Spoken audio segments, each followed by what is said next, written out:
Hello, sweet bunnies. I hope you're having a good day today.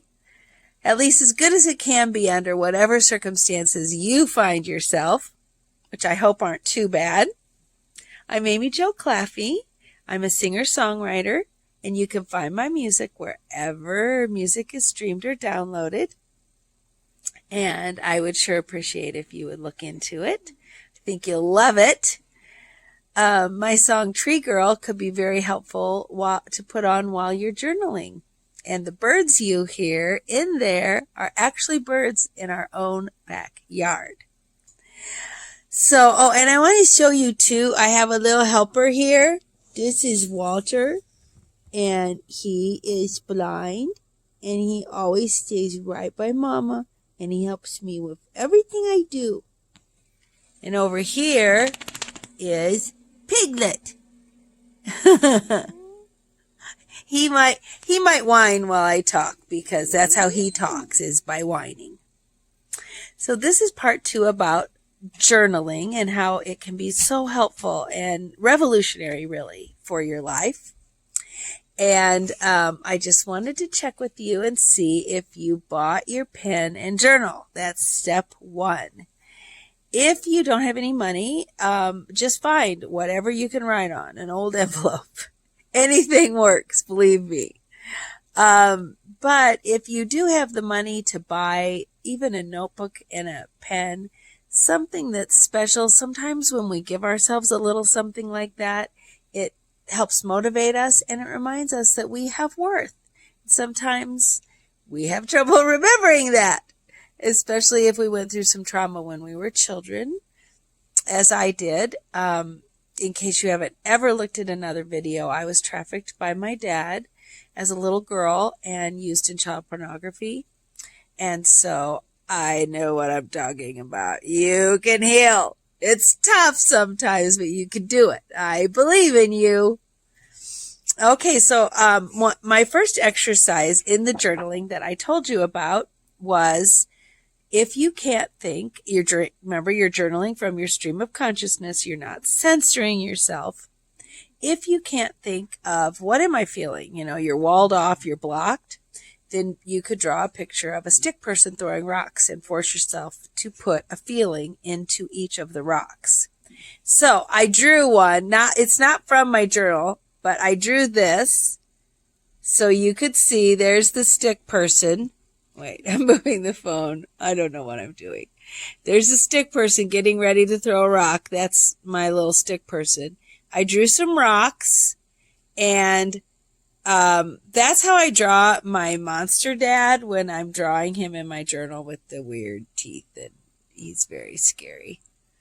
So you could write any trauma up there that you've experienced, whatever it is, or you could even write that you're throwing rocks at procrastination, or you're throwing rocks at loneliness, or whatever your problem is at the time. And then I named my rocks scared, angry, self-loathing, hurt, disappointed, shame, guilt, and anxious. So if you are running into trouble trying to find what emotions, like all you can think of is I feel sad, and you're trying to fill in all the rocks, just go on Google and type in sad into a thesaurus, or just type in synonyms for sad, and they will give you anything you could possibly need. So hopefully you've started. If not, go buy your journal or a notebook and a pen that you really like and set it by your bed. Today we're going to talk about, one of the things we're going to talk about is finding your time to journal. But first of all, I have a delicious study to tell you about. So remember yesterday I told you about James Pennebaker, who did a study with college students, and the ones who were told to write about the worst experience they ever had, when they came back 6 weeks later, were healthier and happier and less anxiousness and less depression than the people who just wrote about some insignificant part of their day. So writing your pain works scientifically, which I always say, follow the science. Scientifically, honestly, the way to deal with trauma is to tell your story in a safe place. And that's what journaling does. It helps your brain sort it out. And when you get it on paper, it often takes away the power of it too. It's holding power over you, whatever you've been going through, your divorce, your breakup, the death of a loved one, just being it. When I'm making this video, it's still in the time of COVID. And, so everybody is isolated, and that can bring depression. So write down whatever you're thinking about, and it takes the power out of that a little bit. Well, James Pennebaker went on, and he went to the Dallas Memorial Center for Holocaust Studies, and he interviewed over 60 Holocaust survivors. Talk about going through some trauma. Oh my God, I can't even imagine seeing the things. And people in our world today, in Yemen and other places, are going through horrible things like that. So my heart and all my thoughts and everything go out to everyone who's experiencing any trauma. I really, really do feel for you. Anyway, he went to the Dallas Memorial Center for Holocaust Studies, interviewed over 60 Holocaust survivors, and then the researchers in him went back through and they named the survivors in 3 groups. You were either a low discloser, a mid-level discloser, or a high discloser, meaning, you said, yeah, it was kind of bad. I lost my mom, or you really told graphically what you had been through.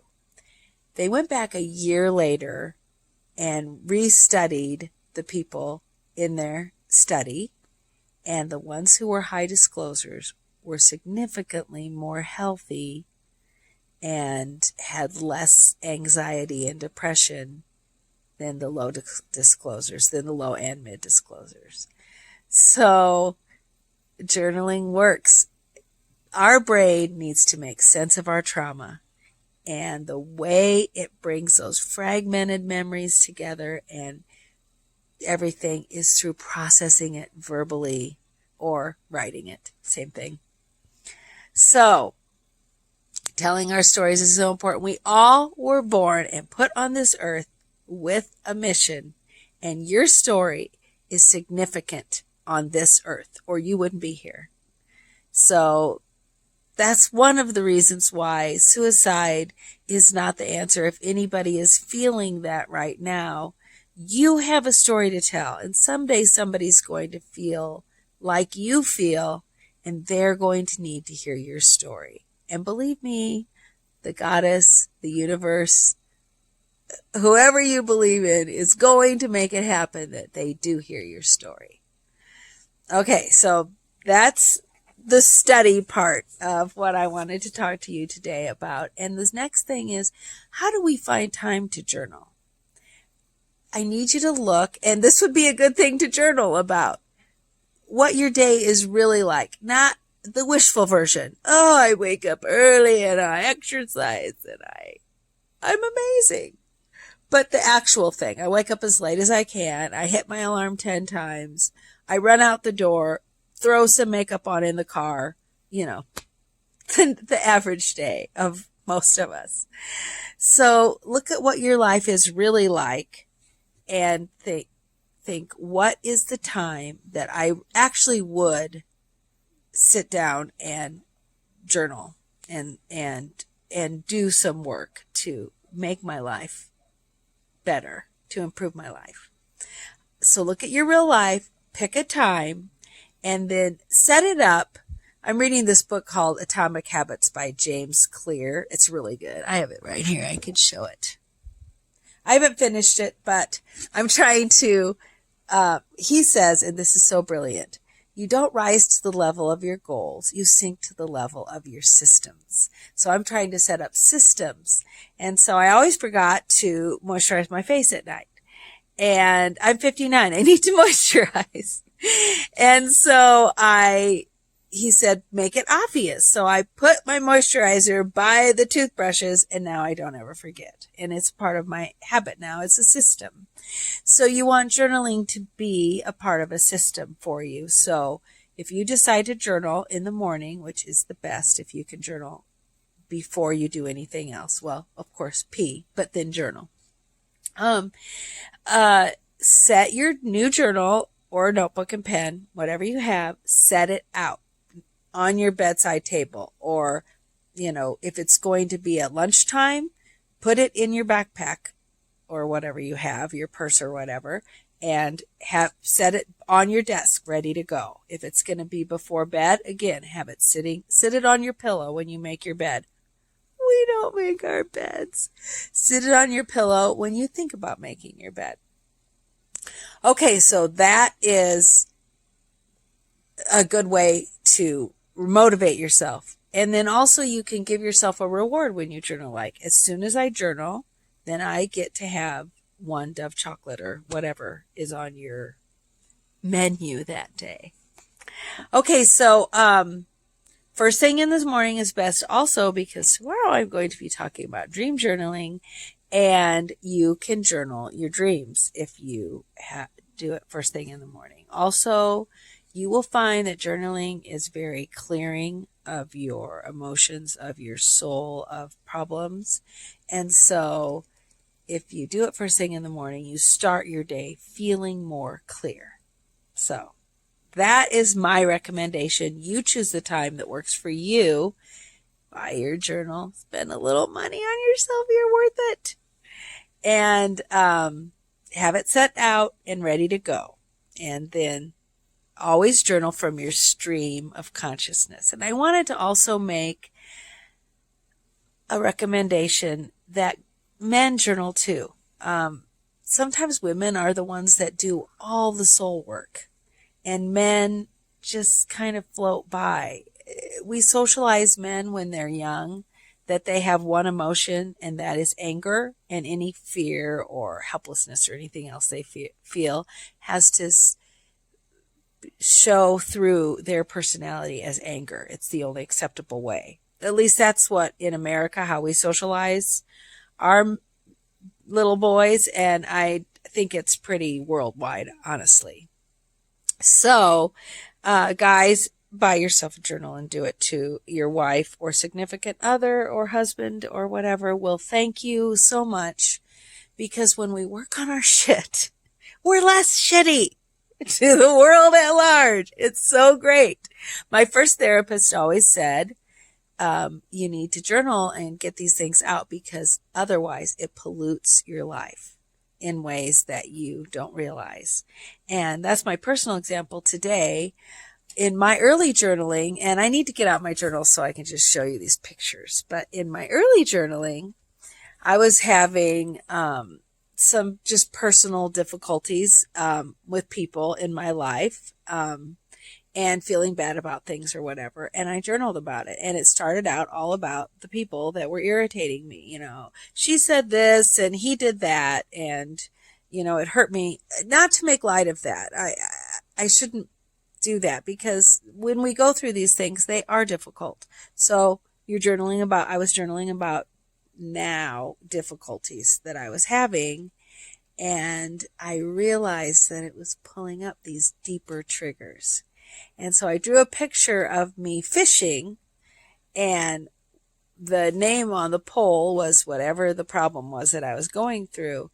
But what I was pulling up was this huge monster in a cage. So you might be, you might get embarrassed by something that happens, and then you notice you fucking overreact so bad. Sorry about my French. I hope it's okay. If it's not okay, you heard it anyway. It's just happened. So you might be embarrassed about something and totally overreact like an idiot. And you even feel stupid about it later, or even feel stupid at the time. Oh, he wants to talk about overreacting. He says, I never overreact. I never whine about things. I never get upset about nothing. because I am perfect in every way. That's Piglet. Right there. He's so cute. He's so cute. So, but what's pulling up the monster in the cave that embarrassment is pulling up is shame. And, of course, if you were sexually abused like I was when you were little, you have a lot of shame. The child takes all the shame. The adult takes none of it. And we've all, there's other experiences people have in life from bullies at school or whatever that did bring up a deep shame that you've never processed. So your brain is telling you, I need you to process this. I'm going to work so much better if you just process this. And so writing it out will bring up the deeper issues that you're really dealing with. Maybe I have my little notes so I don't forget what I want to say. Maybe you feel slighted. Maybe somebody slights you in something and you react in a way that, probably wasn't the best way to react. So you're journaling about it and you realize, that's bringing up betrayal when I got cheated on. And so now just the smallest slight, I so overreact because I'm really reacting to this deep betrayal that I haven't journaled about yet and I haven't processed, and it's polluting my life, my present life. The last one I thought of was anger. Somebody gets angry at you. And this one I have to put a caveat, and I will after I tell it. What it's really bringing up is some abuse that you've been through. Maybe you were in an abusive relationship, and either emotionally abusive, psychologically abusive, like gaslighting, or actual abuse. Or maybe when you were little, you were abused by one of your parents or, whoever. So these little things can bring up deeper things. The caveat that I need to put about the anger thing is if you are in an abusive relationship right now and someone is getting angry with you and you are reacting to it, then you need some self-protection and you need probably a game plan to get out of that relationship. Unless the person is willing to go to counseling and change and admit what they do. That is for another series, which I will do. So I wanted to give you another prompt for your journaling if you're having any trouble. Thinking sometimes we just sit there. Sometimes we can't stop writing and 10 pages flow out in a minute. And sometimes we just are blocked and walled off. There's probably an issue that needs to bubble up and we aren't really ready for it. We don't think we're ready for it, but we are. So there is a way of journaling. Whoa, I almost dropped my phone. That you just scribble. Sit there, calm yourself, take some deep breaths, and then just start to scribble on the page. Whatever scribbling comes out. Whatever you think of doing. You add extra lines or whatever. I've done this before where I scribbled so hard that I ripped the paper. And you probably will too. Be ready for that. But I drew one in case you wanted to see what it would look like. And I did this just today.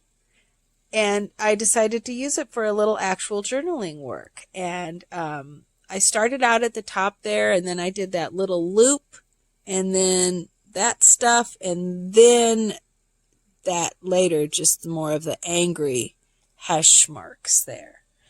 So then after you've scribbled, you go back and you look at it and you study it, and you ask yourself, what are some of the representations I see in these lines? The first thing I saw was this thing right here, and I have for some reason, which we don't know for sure, I might have to have surgery or something, but I have a stomach ache all the time. I'm nauseated all the time. It's horrible. I hate it. And so that's what that reminded me of is that nausea. Then I was looking at this part. I'm obviously not too great at doing this. And that nice little smooth loop right there, because I've really been working on, I work from home, and I know a lot of people are doing that right now, and it makes it harder to force yourself to get everything done that you're supposed to get done when you're actually working from home. And so I'm working on all that. And so I wrote, on the way to getting things done, that's my little path, and then stomach aches. And so as you label your scribble, you begin to dig in. All of a sudden you have something you need to write about. I wrote here, this is anger coming out. Well, why? Why am I feeling that anger? What am I angry about? And anger is usually fear in disguise. So what am I afraid of, really? What am I afraid of? I'm really angry at my partner, but what I'm really afraid of is that we aren't going to make it, that we aren't going to last. So this is all the beautiful things that come out when you're journaling. I left this one blank for you to pause this or just look at it for a minute and think, what would I label that? Is it a little bit of fear coming out? Am I afraid of something? What am I processing? What is that reminding me of that I'm processing? So, you have 2 different prompts to do. The rock throwing prompt. I'd love to see screenshots of your drawings, and stream of consciousness scribbling that leads, and then you label it with what it said to you. Sometimes it's crazy. I was having all of this trouble, and my scribble ended up in this little tiny speck that I drew. And as I worked through my scribble drawing, I realized that was my dignity I thought had been stolen through everything I went through when I was little. But I realized that I held on to that little shred of dignity in my hand. And that was one of the bases for the play I'm writing called Lost Acorn. And that is on my website, lostacorn.com. I'll link all this stuff too so you can see it. I'm trying to make these videos for YouTube and also upload them on Facebook. So anyway, if you are watching on YouTube, be sure to subscribe. Either one, be sure to like my video and also tell me how it's going. I would love to see pictures of your journals, your pens, some of your drawings, whatever you're working on. So I gotta look and make sure I didn't forget to tell you anything. That's it for today. So you have couple prompts and a couple assignments, and I need you to get back to me and tell me how it's going, okay? So hop off to your day, sweet bunnies, knowing that you are loved, worthy, creative, infinitely capable, and a badass. Okay, love you all. Bye-bye.